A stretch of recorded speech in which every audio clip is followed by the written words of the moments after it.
Hey, I'm Emily, I said, somewhat awkwardly extending my hand at a small get-together where I first laid eyes on Alex. He was a mutual friend's acquaintance, and there was something immediately approachable about him. Alex, he responded, his handshake firm and friendly. So, you're the financial analyst Sarah keeps talking about? I laughed, a bit embarrassed. Yep, that's me. And you're the guy who owns a restaurant and loves hiking? He smiled, and his eyes lit up. Absolutely. Nothing tops a good hike. You a fan? Totally, I replied. Our conversation flowed effortlessly from there, delving into our shared passions for outdoor adventures and favorite hiking spots. What started as casual meetings soon blossomed into something more. Dates followed, each one feeling more natural than the last. We discovered a comfortable rhythm together, finding joy in our shared interests. It felt like Alex and I had known each other for ages. One evening, after a particularly enjoyable hike, Alex stopped and looked at me intently. Emily, this might sound crazy, but I think what we have is pretty special. Do you feel it too? My heart raced, but I couldn't hide my smile. I do, Alex. It's like we were meant to meet. Fast forward a year, and we were exchanging vows in a simple but heartfelt wedding ceremony. Just us, our families, and a few close friends. Afterwards, we moved into the house I inherited from my grandmother. It wasn't a modern building, but it had a warmth and charm to it. I remember watching Alex as he first walked through the house. He wandered from room to room, absorbing every detail. This house has character, Em, he said with a smile. It feels like a home. I was relieved. I'm glad you think so. I was worried it might seem too old-fashioned for you. Alex laughed heartily. Old-fashioned? No way. It's perfect. It's us. Living in the house I inherited from my grandma was like stepping back in time. Every creaky floorboard and the slightly faded wallpaper told a story. Alex and I loved it, but I was nervous about his mom's first visit. Mrs. Carter, with her taste for all things new and expensive, was a stark contrast to our humble abode. The day she arrived, she stepped into the living room, her high heels clicking sharply on the wooden floor. She looked around with a barely concealed frown. "Oh, this is where you live," she said, her tone dripping with skepticism. "It's quaint." I clenched my jaw, feeling a sting from her words. Alex gave my hand a reassuring squeeze, communicating his support. "Yeah, Mom, isn't it great? Emily's really made it feel like home." Mrs. Carter raised an eyebrow, her gaze sweeping across the room. "Well, it's certainly quaint. But, darling, you could do so much better." Alex squeezed my hand, a silent show of support. I appreciated his gesture, but Mrs. Carter's words stung. I loved this house, every imperfection and memory it held. The conversation shifted to dinner plans, but Mrs. Carter's comments lingered in my mind. "So, Emily, what are we having? I assume we're dining in tonight?" I nodded, trying to sound upbeat. "Yes, I thought I'd cook something special. A family recipe." "Oh, how domestic," she remarked, a hint of sarcasm in her voice. "I hope it's up to standard." Dinner was an awkward affair. I could feel Mrs. Carter's eyes judging every aspect of the meal. Alex did his best to keep the conversation light, but the tension was palpable. After dinner, as we sat in the living room, Mrs. Carter's critique continued. "Alex, really, this place could use some updating. Why don't you move somewhere more modern?" Alex, trying to keep the peace, replied, "Mom, we've talked about this. Emily and I love it here. It's our first home together." Mrs. Carter sighed dramatically. "Well, I suppose if you're happy. But really, think about your future. This place is hardly suitable for a family." I bit my tongue, feeling my patience wearing thin. This house was more than just walls and a roof to me. It was a part of my family's history, a piece of my heart. As she finally left, I felt a mixture of relief and frustration. Alex wrapped his arms around me, whispering, "Don't let her get to you, Em. This is our home, and I wouldn't change a thing." I leaned into his embrace, grateful for his support, but dreading the thought of future visits. Mrs. Carter's words echoed in my mind, but I was determined not to let her snide remarks tarnish the love and memories this old house held for us. The evening air was cool as Alex walked through the door, looking more defeated than I'd ever seen him. The restaurant, his lifelong dream, was now a source of endless worry. I could see the stress etched in the lines of his face. "Another rough day?" I asked, handing him a cup of coffee. He slumped into a chair at our kitchen table, running a hand through his hair. "Yeah, it's just, nothing's working, Em. I don't know how much longer I can keep the doors open." I sat across from him, my mind racing for ways to help. "Have you looked into the finances thoroughly? Maybe there's a leak somewhere, something you've missed?" Alex let out a humorless laugh. Finances were never my strong suit. I'm a chef, not an accountant. A thought struck me. "Well, I could give it a try. I'm no expert in restaurant finances, but I know my way around numbers." He looked up, his eyes meeting mine. "You'd do that? For me? For the restaurant?" "Of course," I replied, feeling a mix of nervousness and determination. "Let's see what we can find." The following morning, I dived into the restaurant's accounts. Receipts, invoices, and spreadsheets were spread across our dining table. It was worse than I'd feared.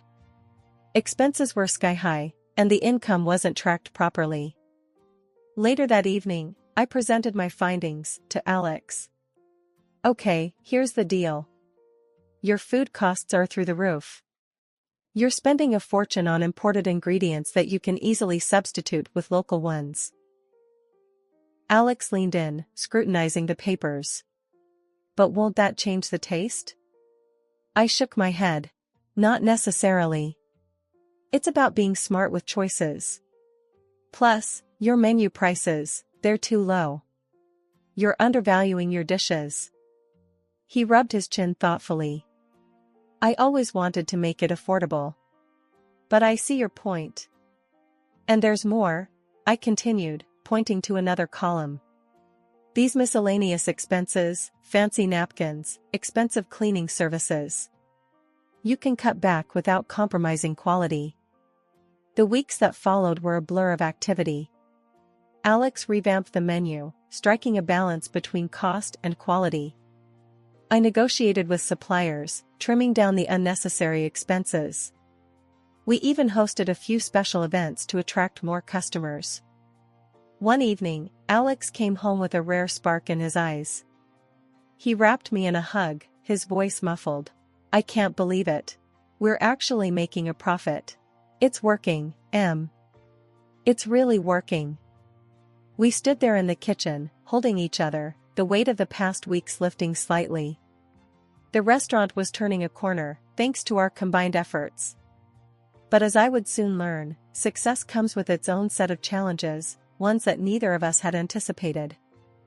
Alex's restaurant was now buzzing with success, and with that success came a change in him that I hadn't anticipated. It started small. A new watch here, a designer shirt there. But it quickly escalated. One evening, he came home with a brand new, high-end smartphone. "Check this out, Em," he said, his face lit up with excitement. "Latest model. Isn't it cool?" I glanced at the phone and then at him. "It's nice, Alex, but do you really need it? I thought we agreed to be careful with spending." He shrugged, his attention still on the phone. I know. But the restaurant's doing great. We can afford a few luxuries." It wasn't just the purchases that bothered me, it was his attitude. The careful, considerate man I married seemed to be getting lost in a wave of extravagance. "Alex, We need to think about reinvesting in the restaurant, remember? And our own savings, I reminded him, hoping to spark some of his earlier practicality. He waved off my concern. Relax. The restaurant's making more than enough. We deserve to enjoy the money. But it didn't stop there. Bills for extravagant dinners and nights out started to pile up. Each time I brought it up, Alex dismissed it. We're fine, Stop worrying so much. One day, I noticed our joint account was running lower than it should. Alex, we're supposed to be saving for the future. You're spending way too much. He looked at me, his expression one of annoyance. Why are you always on my case? Let me enjoy my success. But it's our future, Alex. We can't just blow through the money like this. He scoffed. My restaurant, my money. I'll spend it how I want. I was taken aback. This wasn't the Alex I knew, the one who valued our partnership. I tried a different approach. What about contributing to the household expenses? We agreed to split them. He rolled his eyes. That's your house, Why should I pay for something that's already yours? As the days passed, the tension between us grew. His spending continued, and each time I brought it up, it led to an argument. The man I had worked so hard with to save his dream was now recklessly throwing away our future for short-lived pleasures. Just when I thought things couldn't get more complicated, Mrs. Carter, Alex's mother, decided she wanted to be closer to us. The day she called, I was already feeling overwhelmed with the way things were going at home. Emily, dear, I'd been thinking. Mrs. Carter's voice echoed through the phone in her usual, lofty tone. It's time I moved closer to you and Alex. This town is just too dull for me. I hesitated, gripping the phone a little tighter. That's a big decision, Mrs. Carter. Are you sure? Oh, absolutely. But don't worry, I won't impose on you in that quaint little house of yours. I'll need you to find me a nice apartment nearby, she said, as if it was the most natural request in the world. I was taken aback. An apartment? Mrs. Carter, I'm not sure if. She cut me off. Now, Emily, I won't take no for an answer.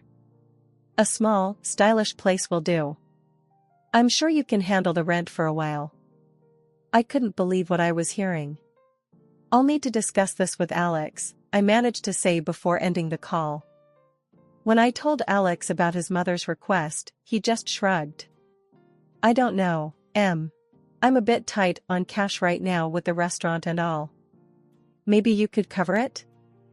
I stared at him, incredulous. Me? Alex, we're already stretching our budget with your spending. How can we afford her rent too? He avoided my gaze. It's just for a while, until I get things sorted. Come on, for my mom? Reluctantly, I agreed to rent an apartment for Mrs. Carter for 6 months. It cost us $2,000 a month, a significant hit to our savings. The day she moved into her new place, Mrs. Carter made sure to let me know her standards. It's smaller than I'm used to, but I suppose it'll have to do. You've done an adequate job, Emily. I forced a smile, trying to keep the peace. I'm glad you like it, Mrs. Carter. But things only got worse. Mrs. Carter started coming over every day. Each visit was a reminder of how different our worlds were. She'd walk around our house, her nose turned up at everything. This old thing is still here? I thought you'd have gotten rid of it by now, she commented one day, eyeing an antique vase my grandmother had left me. I clenched my fists, feeling my patience wear thin. It's a family heirloom, Mrs. Carter. It means a lot to me. She just sniffed. Sentimentality. I never saw the point. Each of her visits left me feeling more drained and frustrated. I tried to talk to Alex about it, but he'd just brush it off. She's just set in her ways, Let's not make a big deal out of it. But it was a big deal to me.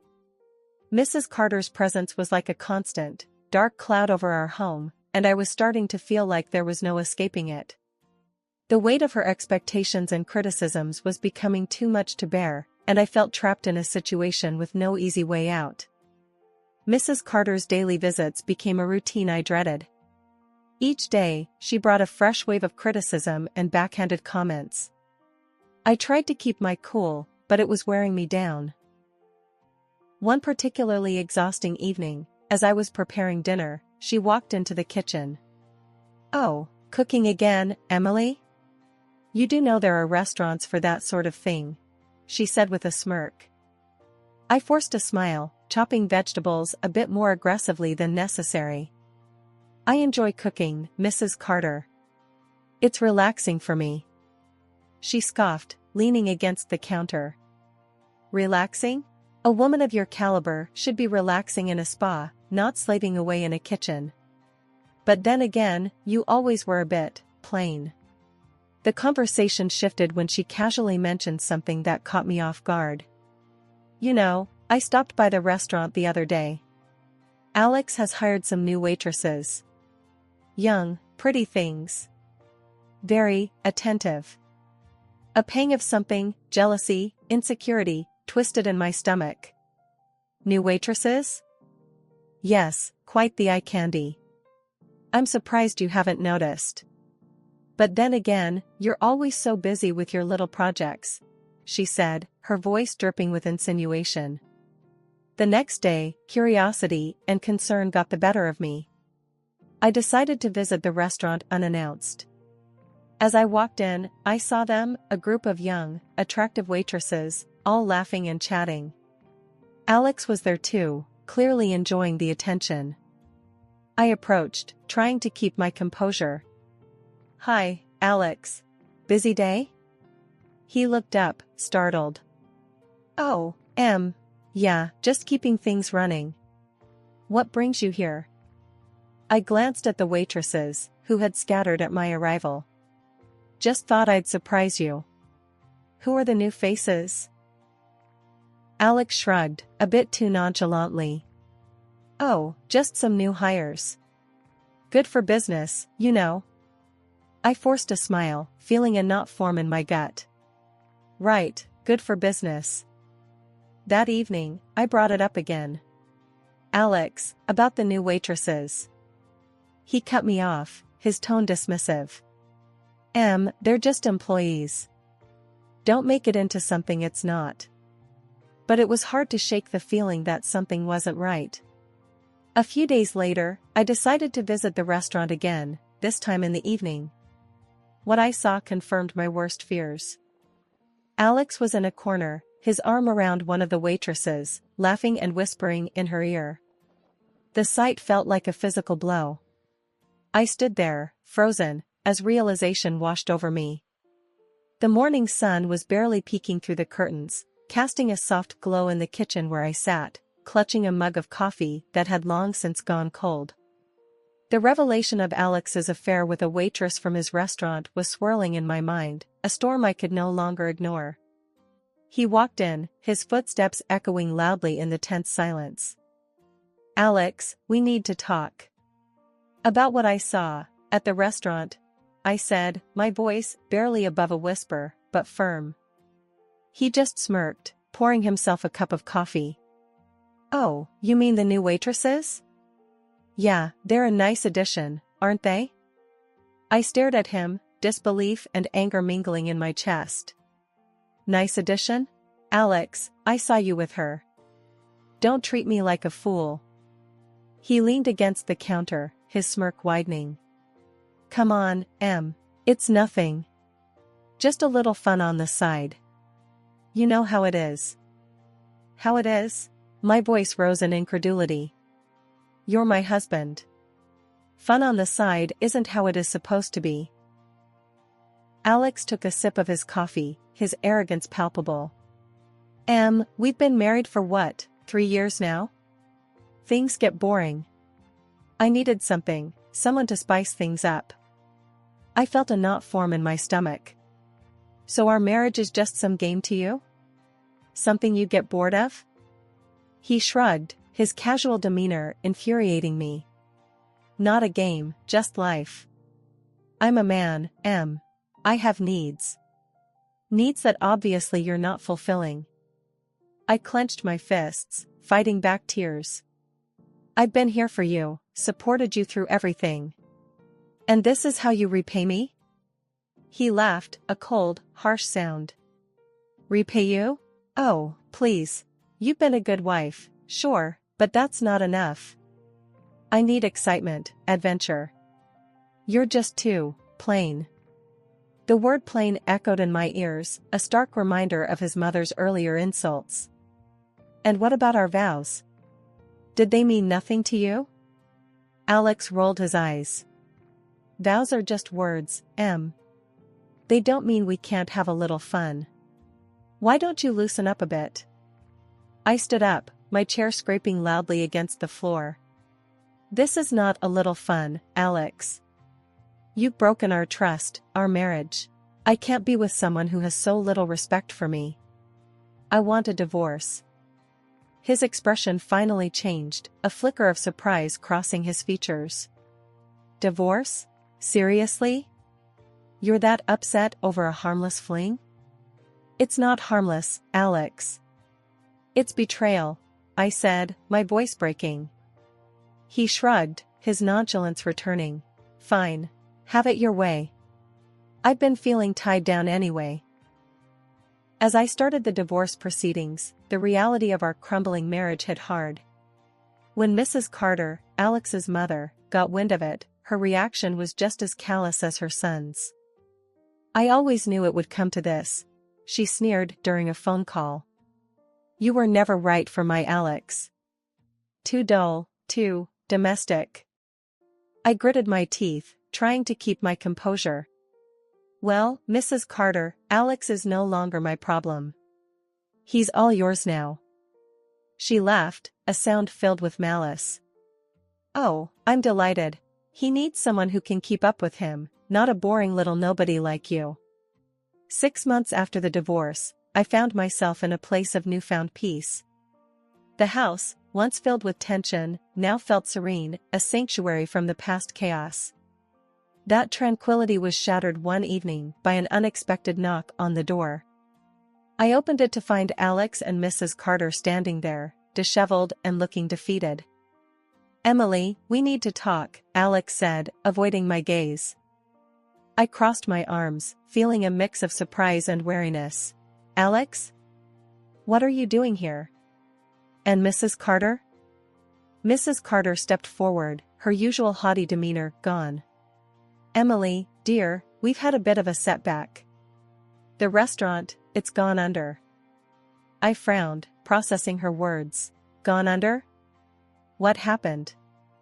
Alex shuffled his feet, a shadow of his former arrogance. Things went downhill after the divorce. I may have made some bad financial choices. Mrs. Carter interjected, her voice desperate. We've nowhere to go, Emily. Our apartment lease is up, and with no income, we can't renew. I was stunned. You want to stay here? After everything that's happened? Alex finally met my eyes, a hint of shame in them. I know I messed up. But this is temporary, just until we get back on our feet. Mrs. Carter added quickly, yes, just for a little while. We wouldn't be a bother. I took a deep breath, the audacity of their request staggering. Alex, Mrs. Carter, after everything that's happened, you really think it's appropriate to ask this of me? Alex's voice was pleading. I know I don't deserve your help, but we're desperate. I shook my head, my decision clear. I'm sorry, but no. You both made it clear how you felt about me and my home. I can't just forget that. Mrs. Carter's face fell, her usual composure crumbling. But where will we go, Emily? Please, you're our only hope. I remained firm, despite the pang of sympathy. You need to figure that out on your own. I did, after everything fell apart. They lingered for a moment, a mix of disbelief and despair on their faces, before finally turning away. As I closed the door, a sense of finality washed over me. I had turned a new page, one where their judgment and betrayal no longer held sway over me. I walked back into my living room, the echoes of their pleas still lingering in the air. But as I sat down, a feeling of empowerment filled me. I had survived their scorn, their betrayal, and come out stronger. My life, once overshadowed by their presence, was now my own again.